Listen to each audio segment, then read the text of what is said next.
কপালকুণ্ডলা উপন্যাসের রচয়িতা কে আপনি জানেন কি? A Rabindranath Thakur, B Bankimchandra Chattopadhyay, C Saratchandra Chattopadhyay, D Michael Madhusudan Dutta.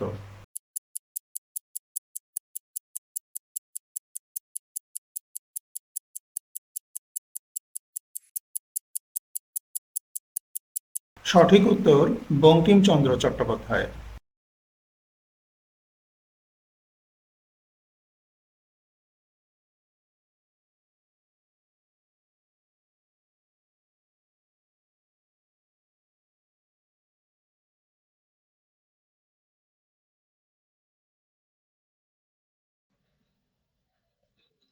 এই ধরনের সুন্দর সুন্দর সব ট্রিপস এবং ট্রিক্স পেতে, সাধারণ জ্ঞান পেতে এই চ্যানেলটি সাবস্ক্রাইব করুন, শেয়ার করুন, লাইক করুন, কমেন্ট করুন।